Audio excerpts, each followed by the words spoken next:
Recently, 3 physicians of prominence have been spreading rumors regarding the COVID-19 vaccination, and they're doing a tremendous disservice to the people that they are supposed to be serving. Hi, I'm Dr. Messina, and we're going to look into these instances right now. Developing right now, Florida's Surgeon General says for us to stop getting the COVID vaccine. Fox 35's Hannah McKenzie is joining us live in the Alert Center tonight. So, Hannah, he says what's in the Moderna and Pfizer vaccines is a problem. Yeah, Luann, Florida Surgeon General Dr. Ladapo says he has safety concerns pertaining to the discovery of billions of DNA fragments found per dose in the Pfizer and Moderna COVID vaccines. And he says those concerns have not been addressed by the FDA or the CDC. Dr. Ladapo says if the risks of DNA integration with COVID vaccines cannot be addressed, then the vaccines aren't appropriate for use in humans. He says he sent letters to the heads of the FDA and the CDC specifically questioning how this would impact humans in 3 main areas: healthy human genes being transformed into cancerous cells, chromosomal instability, and how the integration could affect unintended parts of the body, such as the heart, brain, lungs, even the injection site itself. His reasoning was that they found DNA particles in each vaccine, and this DNA could integrate into your DNA and stimulate oncogenes, which would make your normal cells become cancerous cells. It could cause all sorts of different lymphomas and all sorts of cancers. It could get into your heart, lungs, and liver. It could change your genetics, not only your genetics, but future generations in your family. But all that is nonsense. It can't happen. The CDC said it can't happen, and researchers at major medical centers said it can't happen. And I'm going to explain why right now. He must have missed the cellular biology classes in medical school, because there's one thing that our body and our cells cannot stand is foreign DNA. Now, there is DNA in each vaccine. It's measured in nanoparticles. A nanoparticle, if you had 1 particle, a nanoparticle is 1/1000th of that. So you're talking about tiny amounts. And the DNA is probably in there because it was probably somehow attached to that messenger RNA, which was created by a DNA template. Now, if that DNA should get into your cells after the injection, in the cytoplasm, there would be enzymes that would specifically be looking for foreign DNA and attack it and break it down into its smallest components, and it would be completely useless. But let's just say it goes from the cytoplasm and it goes to your nucleus. It would have to enter the nucleus to get into our DNA because that's where our DNA is located. But it can't enter the nucleus. To enter the nucleus of your cell, you need to have nuclear entry codes. And the vaccine does not contain any nuclear entry codes. Therefore, the DNA can't get in the first place. It would be as if your house key could open up every house on your block. But let's just say for this video, the DNA gets into the nucleus. Well, now it's sitting in there with your own DNA. To get integrated into your DNA, you would have to lyse out a fragment of your DNA and then integrate this foreign DNA using a substance called integrase to put that into our own DNA. Let's see what else was said.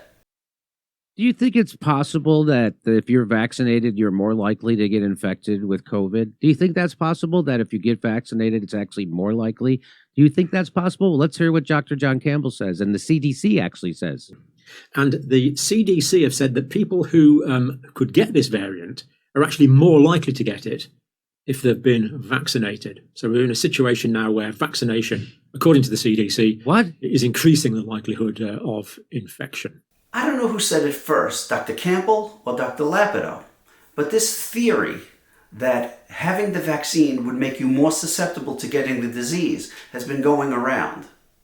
And it's absolutely ridiculous. They stated it came from the CDC itself, that the CDC said you're more susceptible to get the virus if you've had the vaccine. Well, let's see if that's true. Unfortunately, what the CDC said was bastardized a little bit in order to fit a narrative. What the CDC did say was If you've had an immunity, either from having the infection or by getting the vaccination, the newer variant has changed so much that it will not be detected by your immune system. And you will be likely to become reinfected with this new variant. It never said having the vaccine makes you more likely. Whether you had the vaccine or whether you had the disease, this new virus was so different that your immune system is not going to pick it up and you're going to get sick again. That's what it said. Unfortunately, a few key words were omitted to make it sound like you got the vaccine, you're in big trouble now. That was expanded upon by Dr. Tenpenny, an osteopathic physician and a known anti-vaxxer. Let's see what she said. That more than 50 million people are going to die, and everybody was like, whoa. And when they started interviewing me and they asked me what did I think about that number, I said it's way too low. Oh. It's going to be much more than 50 million people in America alone. But now that people are dying like flies, I mean, my business partner has 83 close people in his life that have died. Coupled with a massive amount of AIDS-like illness. Well, that's not happening. She said that over a year ago. And anything I've ever read in the journals of immunology, I've never read anything that would suddenly have a preponderance of immunocompromised individuals after getting this vaccine.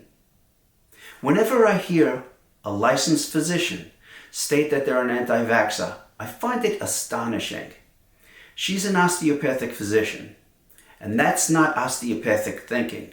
That's thinking from the 1600s. If you want to see the benefits of vaccines, take a trip to New Delhi or someplace where they don't have a great vaccination program and see how many little infants are struggling to breathe and die of diphtheria, or how many got pertussis or whooping cough and actually coughed themselves to death because they couldn't catch a breath. So when you see a physician who states that they're an anti-vaxxer, it's just amazing because they should know better and they should know what the vaccine programs have done around the world to save millions and millions of lives. And then finally, getting back to Dr. Ladapo, he stated that nobody should be taking the vaccine in his latest publication. That implies that although the worst days of COVID-19 are beyond us, that nobody's getting sick and dying anymore, and that's simply not true. We've lost 20,000 individuals since October. He makes it sound as if young people are going to die of all sorts of myocardial diseases after getting the vaccine. And it is true. The CDC did find that there was an increased incidence of myocarditis after the second vaccine.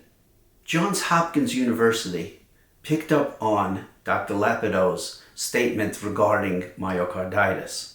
And they looked at the data. And they found that he cherry-picked things and put more emphasis on other areas, making a false narrative.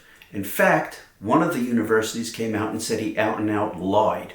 So when he says that nobody should take the vaccine, especially the younger individuals, it gives the impression that youthfulness prevents you from getting severe illness and dying, but it's not true. In the state of Florida, where they lost 90,000 people to COVID, 20% were under the age of 65. I hope this gave some information and maybe gave you a little bit of relief if you were worried, should you have had the vaccine, that now you're in trouble and you're more likely to get sick than anybody else, because that's simply not true. Or if you think that it's now affected your genetics and you've done a real disservice for your family, like Dr. Tenpenny said, where we're reaching the area of regret. That's not true.